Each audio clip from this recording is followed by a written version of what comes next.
ये कहानी सच्ची घटना पर आधारित है।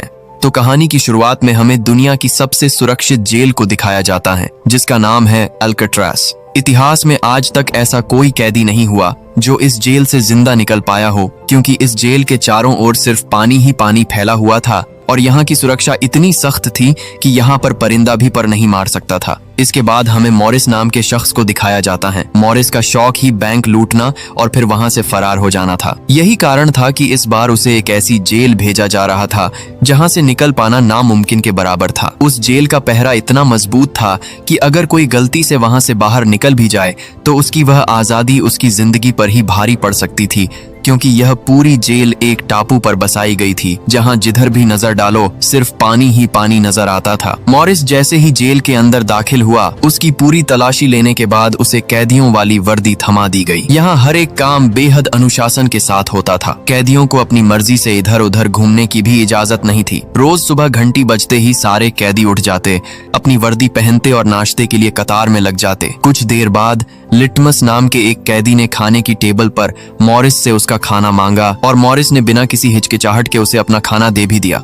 लेकिन तभी उसकी नजर टेबल के नीचे पड़ी, जहां उसने देखा कि यह शख्स चोरी छिपे एक चूहा पाल रहा है और उसे रोज खिलाना पिलाना करता है। थोड़ी देर बाद वार्डन ने मॉरिस को अपने पास बुलाया और बातचीत शुरू की। उसने कहा कि उसने मॉरिस के बारे में कई किस्से सुन रखे हैं कि वह हर जेल तोड़कर निकल भागता है, मगर इस जेल से बच निकलना उसके बस की बात नहीं, क्योंकि यहाँ की सुरक्षा बहुत कड़ी है। अगर किसी तरह बाहर निकल भी गया तो चारों तरफ सिर्फ ठंडा समंदर ही मिलेगा, कुछ और नहीं। यही बातचीत चल ही रही थी कि इसी दौरान मॉरिस ने चुपके से एक नेल कट्टर चुरा लिया। वार्डन के सामने मॉरिस बिल्कुल भोला भाला बनकर पेश आ रहा था, मानो उसके दिमाग में भागने का ख्याल तक न हो। और शायद यही वजह थी कि वार्डन को उससे कोई खतरा महसूस नहीं हो रहा था। नेल कट्टर लेकर मॉरिस अपनी कोठरी में लौटता है और उसे अपने पास पड़ी एक बुक के भीतर छिपा देता है। उसे यकीन था कि यही छोटा सा औजार एक दिन उसे इस जेल की दीवारों से आजाद कराएगा। अगली सुबह जब सारे कैदी नहाने में मशगूल थे, तभी वुल्फ नाम का एक कैदी, जो पहले भी कई बार मॉरिस को छेड़ चुका था, फिर से उसे तंग करने लगा। मॉरिस शुरुआत में उसके साथ नरमी से पेश आता रहा, मगर आखिरकार अपनी असली ताकत का प्रदर्शन करते हुए उसने वुल्फ को बुरी तरह पीट दिया, जिसके चलते वुल्फ की गुंडागर्दी वहीं धरी रह गई। इस घटना के बाद जेल के सारे कैदी मॉरिस से खौफ खाने लगे, क्योंकि अब तक सब वुल्फ से डरते थे। और जब मॉरिस ने उसी वुल्फ को धूल चटा दी तो इसका सीधा मतलब यही निकला कि मॉरिस कोई मामूली आदमी नहीं है। इसके बाद मॉरिस को जेल की लाइब्रेरी में काम पर लगाया जाता है, जहां उसकी मुलाकात इंग्लिश नाम के एक शख्स से होती है, जो यहाँ पर उम्र कैद की सजा काट रहा था और पिछले 20 सालों से इसी जेल की चारदीवारी में कैद था। यानी उसे जेल के बारे में सब कुछ पता था। दिन का काम खत्म होने के बाद मॉरिस की मुलाकात एक और कैदी से होती है, जिसे पेंटिंग बनाने का बेहद शौक था। वह अपनी पेंटिंग में जुटा हुआ था और उसने अपनी शर्ट पर एक फूल उकेरा हुआ था। मॉरिस पूछता है कि जब उसकी असली शर्ट पर कोई फूल है ही नहीं तो फिर पेंटिंग में उसे क्यों दिखाया गया है। इस पर वह कलाकार कैदी जवाब देता है कि यह फूल दरअसल उस खुशी की निशानी है जो उसके दिल के भीतर बसी हुई है। यह सुनने के बाद मॉरिस सीधा इंग्लिश के पास पहुंचता है और उससे पूछता है कि क्या इस जेल से भागा जा सकता है और क्या वह इसमें उसका साथ देगा। यह सुनकर इंग्लिश हंसी नहीं रोक पाता। वह कहता है कि यह जगह जेल नहीं बल्कि एक कब्रगाह है और यहाँ से बाहर निकलने का इकलौता रास्ता मौत ही है। वह समझाता है कि अगर मॉरिस किसी तरह इस विशाल दीवार को पार भी कर ले और सारे सुरक्षा कैमरों तथा पहरेदारों को धोखा भी दे दे, तब भी वह आखिर जाएगा कहाँ? उस बर्फ जैसे ठंडे समंदर में जहाँ कदम रखते ही मौत तय है। उसकी सलाह यही थी कि बेहतर होगा अपनी बाकी जिंदगी खामोशी से इसी जेल में गुजार दी जाए,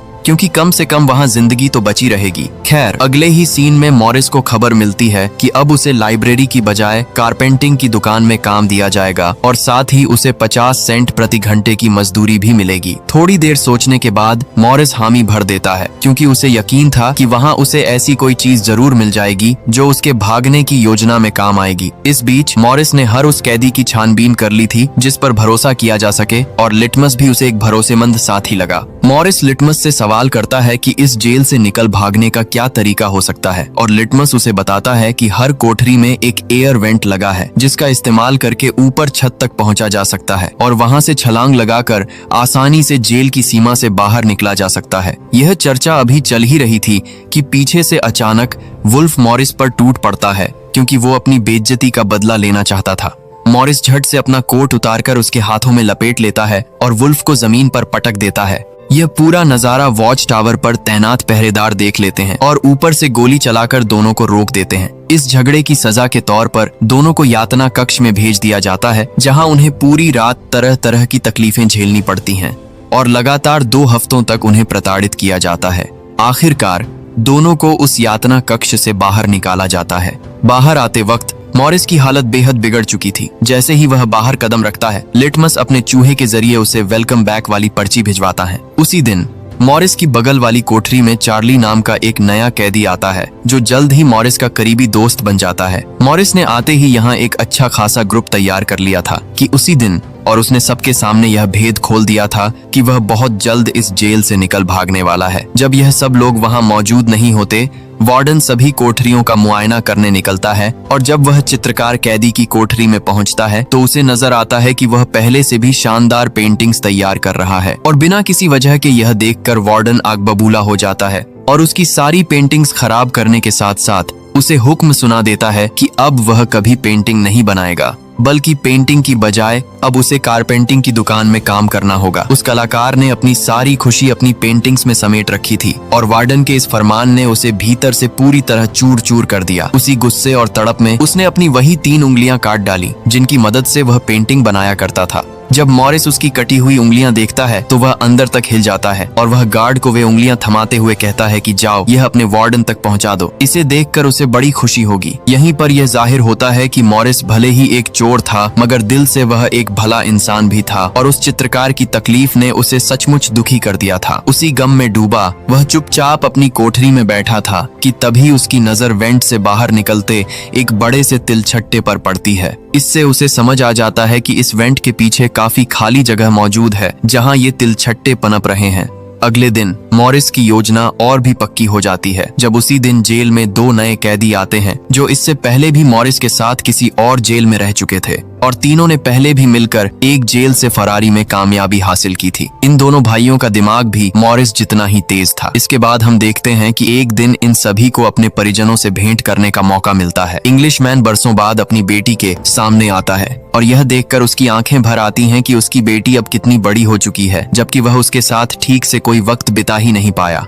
दूसरी ओर चार्ली को पता चलता है कि उसकी माँ बहुत गंभीर रूप से बीमार है और शायद 1-2 महीनों में ही वह इस दुनिया को अलविदा कह देगी। यह खबर सुनकर वह भी तय कर लेता है कि उसे अपनी माँ की खातिर हर हाल में यहाँ से भागना ही होगा और इसी वजह से वह रात के अंधेरे में मॉरिस के पास आकर कहता है कि अगर वह भागने की कोई तरकीब बनाए तो उसे भी साथ रखे। अब यह पूरा ग्रुप मिलकर भागने की योजना बनाने में जुट जाते हैं और मॉरिस सबको समझाता है कि हर कोठरी में एक एयर वेंट है जो ऊपर की ओर खुलता है, मगर वह इतना संकरा है कि उसमें से गुजर पाना मुमकिन नहीं। लेकिन यह कोई बड़ी दिक्कत नहीं, क्योंकि यह जेल गहरे समंदर के करीब बनी है, जिसकी वजह से इसकी दीवारें भीतर से खोखली हो चुकी हैं और उन्हें खोदना कोई मुश्किल काम नहीं। उन्हें बस बगल की दीवार में सुरंग बनानी है ताकि वे वहां से निकलकर ऊपर की ओर चढ़ सकें। मगर बदकिस्मती से उसके पास सिर्फ एक छोटा सा नेल कटर है, जिससे बहुत ज्यादा खुदाई मुमकिन नहीं। इस मिशन को अंजाम देने के लिए उसे कोई बड़ा औजार चाहिए। खाने की मेज पर यह लोग इसी विषय पर बातचीत में उलझे हुए थे कि मॉरिस के जेहन में चम्मच का ख्याल आता है, लेकिन सवाल यह था कि वह चम्मच अपनी कोठरी तक कैसे पहुंचाएं। मॉरिस अपने एक साथी के साथ मिलकर बहाना बनाकर गार्ड के पास पहुंचता है और कहता है कि उसका चम्मच गंदा है, उसे एक साफ चम्मच चाहिए। गार्ड उसे दूसरा चम्मच लेने की मंजूरी दे देता है और ठीक उसी वक्त दूसरा साथी गार्ड को बातों में उलझा लेता है। इसी मौके का फायदा उठाकर मॉरिस एक की बजाय 2 चम्मच उठा लेता है और एक को अपनी जेब में छिपा लेता है। इसके बाद मॉरिस खुदाई का काम शुरू कर देता है, मगर इस दौरान उसे वेल्डिंग के लिए भी किसी चीज की जरूरत पड़ती है। मॉरिस लिटमस के पास जाकर उससे उसकी माचिस मांगता है और बदले में वादा करता है कि वह रोज अपने हिस्से का खाना उसके चूहे को खिलाएगा। लिटमस को अपने चूहे से इतना लगाव था कि उसी की खातिर वह मॉरिस की बात मान लेता है। इस माचिस को जलाकर मॉरिस चम्मच और नेल कट्टर की मदद से एक तेज धार वाला औजार तैयार कर लेता है, जिससे उसकी खुदाई का काम अब पहले से कहीं ज्यादा तेजी और आसानी से आगे बढ़ने लगता है। इस बीच चार्ली उस पर पूरी नजर बनाए रखता है, मगर एक पल के लिए उसकी आंख झपक जाती है और ठीक उसी वक्त वार्डन मुआयना करने पहुंच जाता है। मॉरिस को पहले ही पूरी योजना बता चुका इंग्लिश फौरन उठकर वार्डन का रास्ता रोक लेता है और उसे बातचीत में उलझा लेता है और उनकी आवाज सुनते ही चार्ली की नींद टूट जाती है और वह तुरंत मॉरिस को इशारा भेज देता है। इशारा मिलते ही मॉरिस अपना काम फौरन रोक देता है, अपना सामान खुदाई वाली जगह के आगे रख देता है और बिस्तर पर लेट जाता है, जिससे वार्डन को कोई शक नहीं होता। हालांकि वह कहता जरूर है कि उसे यहाँ कहीं से जलने की महक आ रही है। मॉरिस बड़े भरोसे के साथ यह बात मजाक में बदल देता है, यह कहते हुए कि जब वार्डन खुद यहाँ मौजूद है तो भला यहाँ धूम्रपान करने की हिम्मत कौन कर सकता है। यहाँ हमें दिखाया जाता है कि मॉरिस ने इतनी खुदाई कर ली है कि अब वह वहाँ से बाहर निकल पाने की स्थिति में आ चुका है। मगर तभी एक नई अड़चन सामने आती है, क्योंकि वहाँ लगी जाली स्क्रू से कसी हुई थी और उन सारे स्क्रू को खोलने के लिए कोई पेचकस या नुकीली चीज चाहिए थी, जिसे उसने अगले दिन अपनी कार्यशाला से चुरा लिया। मगर उसे वहाँ से बाहर ले जाना आसान नहीं था। जब वह वहाँ से गुजरने लगा तो मेटल डिटेक्टर ने उसका औजार पकड़ लिया।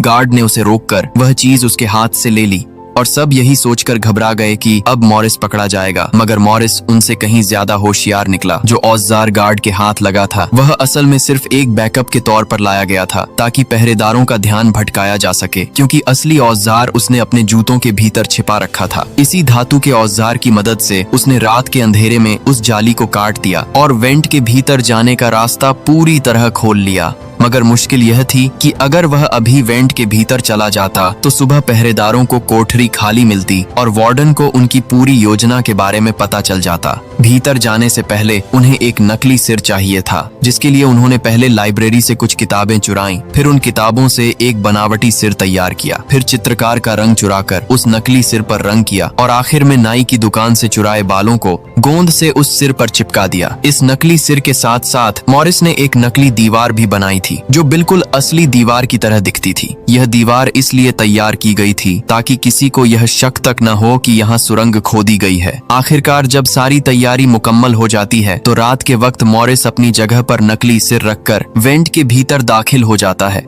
भीतर जाकर उसे ढेर सारी पाइपें नजर आती हैं, जिन पर चढ़कर वह दूसरी मंजिल तक पहुंच जाता है। मगर बाहर निकलने के रास्ते में अब भी कुछ जालियां लगी थीं, जिन तक पहुंचना और उन्हें पार करना लगभग नामुमकिन था। इधर नीचे वार्डन के मुआयने का समय हो जाता है और जैसे ही वह गुजरने वाला होता है, चार्ली मॉरिस को इशारे भेजना शुरू कर देता है। मगर उसे यह अंदाजा नहीं था कि मॉरिस को उसका संकेत समझ भी आया या नहीं। जब पहरेदार मॉरिस की कोठरी के करीब से गुजरते हैं तो उन्हें उसके बालों पर शक होने लगता है और जैसे ही वे उसके बालों पर हाथ लगाते हैं, मॉरिस बोल उठता है कि क्या हुआ सर, आपको मेरे बाल बहुत पसंद आ रहे हैं क्या? उस पल चार्ली की सांस अटक गई थी, क्योंकि उसे लग रहा था कि मॉरिस अभी भी अपनी कोठरी से बाहर था। खैर, अगले दिन मॉरिस अपने साथियों को खुशखबरी सुनाता है कि उसने बाहर निकलने का रास्ता खोज लिया है, मगर वह रास्ता जालियों से रुका हुआ है और अकेले वहां तक पहुंच पाना उसके बस की बात नहीं, इसलिए उसे एक और साथी की जरूरत पड़ेगी। तभी जॉन बोलता है कि उसने भी चोरी छिपे अपनी तरफ की सुरंग पूरी तरह खोद ली है और वह रात में वहां पहुंच जाएगा ताकि दोनों मिलकर उस जाली का हल निकाल सकें।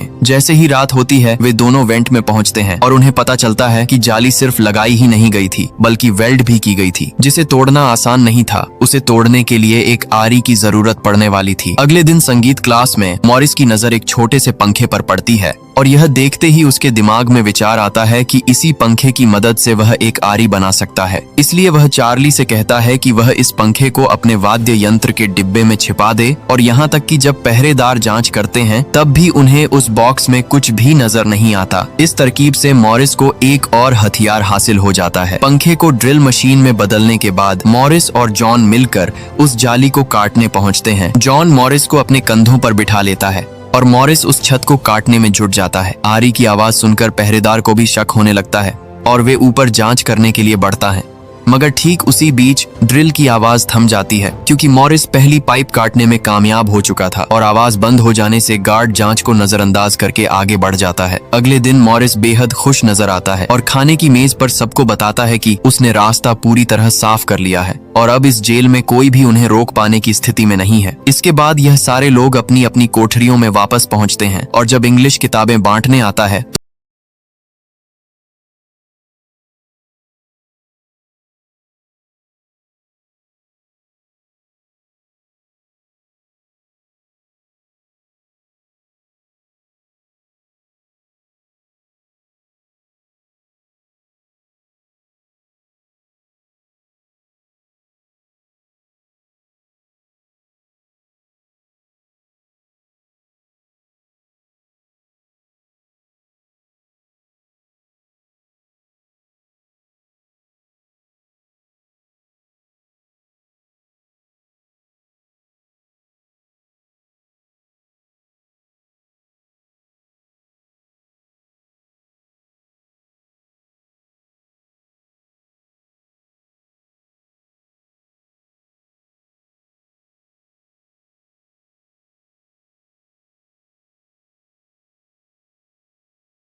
तो वीडियो को लाइक करें और ऐसे ही मजेदार कहानी देखने के लिए हमारे चैनल को सब्सक्राइब जरूर करें।